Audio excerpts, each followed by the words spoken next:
सोने की चाबी, किस्सा बुरातीनों का। तो आपको याद है ना, कल हमने ये किस्सा कहाँ रोका था? कल दोनों बूढ़े आपस में बहुत देर लड़े थे, फिर थक गए थे और फिर दोनों ने एक दूसरे को चूमा था और अंत में कार्लो लकड़ी का कुंदा लेके अपने घर आ गया। तो कार्लो सीढ़ी के नीचे एक कोठरी में रहता था। कोठरी में कुछ भी नहीं था, बस एक सुंदर सा अलाव घर था दरवाजे के सामने दीवार पर। लेकिन खूबसूरत अलाव घर में जलती आग, उस पर रखते खोलते पानी की पतीली, यह सब कुछ नकली था, खाली चित्र। इन्हें पुराने कैनवास के एक टुकड़े पर चित्रित किया गया था। कार्लो अपनी कोठरी में पहुंचा, लंगड़ी मेज के पास कुर्सी पर बैठ गया और लकड़ी के कुंदे को तरह तरह से घुमा घुमा कर चाकू से एक कठपुतला तराशने लगा। तराशते हुए वह सोचता जा रहा था, इसका नाम क्या रखा जाए? बुरातीनों नाम रख देता हूं, यह नाम मेरे लिए शुभ रहेगा। कभी एक ऐसे परिवार से मैं परिचित था जिसमें सभी का नाम बुरातीनों था। पिता बुरातीनों, माता बुरातीनों, बच्चे भी बुरातीनों, सभी हंसी खुशी मौज मस्ती से रहते थे।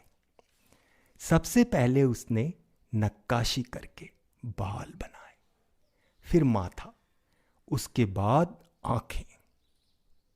अचानक आंखें खुद ब खुद खुल गई और उसकी तरफ एकटक देखने लगी। कार्लो ने यह प्रकट नहीं किया कि वह डर गया है, सिर्फ दुलार से बोला, लकड़ी की आंखों, मुझे इस तरह घूर क्यों रही हो? लेकिन कठपुतला खामोश रहा, शायद इसलिए कि उसका मुंह अभी बना न था। कार्लो ने कठपुतले के गाल बनाए, फिर उसकी नाक बनाई, बिल्कुल साधारण सी नाक। अचानक यह नाक अपने आप लंबी होने लगी और इस हद तक लंबी और पैनी हो गई कि कार्लो झुंझला पड़ा। नहीं, यह अच्छी नहीं है, इतनी लंबी नाक। उसने नाक की नोक को तराशना चाहा, लेकिन यह उसके वश में न था। नाक कभी चक्कर खाती, कभी सफाई से घूम जाती और अंत में जैसी की तैसी रह गई, बेहद लंबी और पैनी। कार्लो ने मुंह बनाना शुरू किया। उसने होठ तराशे ही थे कि कठपुतले का मुंह एकाएक खुल गया। और भीतर से छोटी सी लाल लाल जीभ चिढ़ाते हुए बाहर की तरफ लपलपाने लगी। कार्लो ने इन शरारतों की तरफ ध्यान न देते हुए रंदा फेरना, नक्काशी करना और गढ़ना जारी रखा। कठपुतले की ठुड्डी, गला, कंधे, धड़ और हाथ बनकर तैयार हो गए। अभी उसने आखिरी उंगली को तराशना खत्म ही किया था कि बुरातीनों ने कार्लो की गंजी खोपड़ी पे मुक्के मारना, नोचना और गुदगुदाना शुरू कर दिया। सुनो सुनो सुनो सुनो, कार्लो ने जरा सख्ती से कहा, मैंने अभी तुम्हें करना खत्म नहीं किया है, तुम शैतानी करने लगे, आगे क्या होगा? और उसने सख्ती से बुरातीनों को देखा।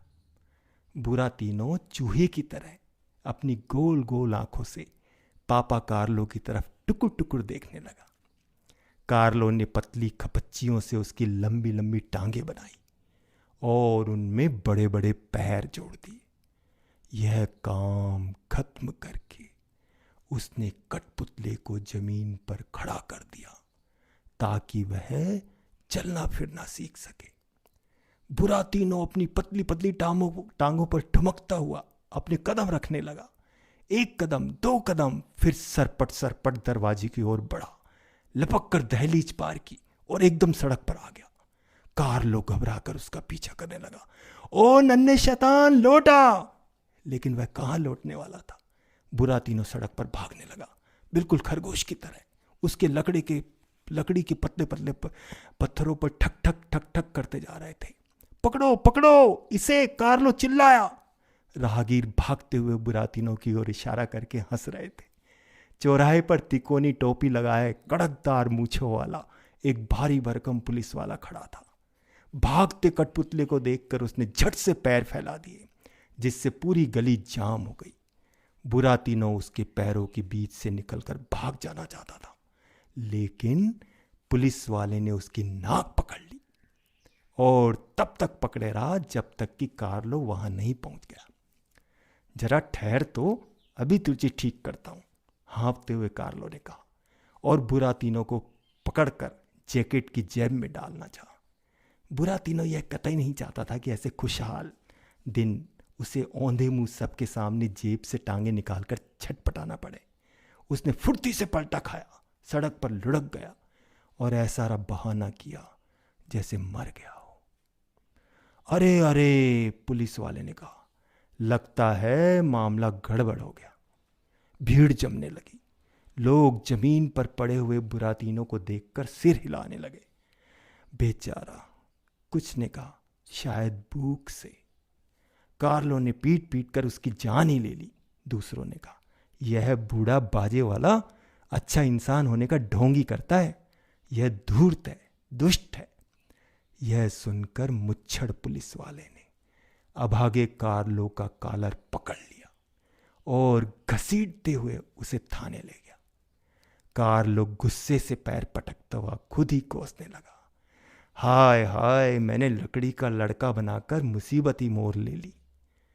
सड़क सुनसान होते ही बुरातीनो ने लंबी नाक उठाई, चारों तरफ देखा और फुदकते हुए घर की तरफ दौड़ गया।